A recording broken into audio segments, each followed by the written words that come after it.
చంద్రబాబు గారి మీద ఛార్జ్ షీట్ల పరంపర కొనసాగబోతోంది. ఇప్పటికి వేసినటువంటి ఛార్జ్ షీట్లు స్కిల్ డెవలప్మెంట్ కేసులో ఛార్జ్ షీటు తర్వాత ఆయన ఆల్రెడీ జైలుకి వెళ్ళి బెయిల్ మీద వచ్చున్నారు. ఆ తర్వాత వేసినటువంటి వాటిలో ఇన్నర్ రింగ్ రోడ్డు అట్లాగే ఫైబర్ గ్రిడ్ కేసులో తాజాగా వేసుకొచ్చారు. ఇంకొక 3 ఛార్జ్ షీట్లు ఫైల్ చేయడానికే జగన్ సర్కార్ సిద్ధపడుతోంది.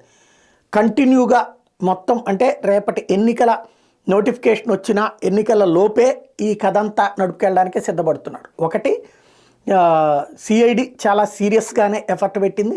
యాక్చువల్గా అయితే ఇంకా 10-12 కేసులకు సంబంధించినటువంటి విట్నెస్లు ఉన్నాయి. చంద్రబాబు నాయుడు కనుక రేపు అధికారంలోకి వస్తే ఆ కేసులు ఏమీ ఉండవు. ఒకవేళ చంద్రబాబు కనుక అధికారంలోకి రాకపోతే జగన్ మళ్ళీ అధికారంలోకి వస్తే మాత్రం అవి కూడా కేసులు కట్టడానికి అవకాశం ఉంటుంది. ఇప్పుడు ఈ ఛార్జ్ షీట్లు పెట్టడం ద్వారా రేపు బాబు సర్కార్ ఒకవేళ వస్తే తనకి తాను ఉపసంహరించుకోవాలి కేసులు. అట్లాగ ఉపసంహరించుకోవడానికి మిత్రపక్షాలు ఒప్పుకుంటాయా లేదా నెంబర్ 1.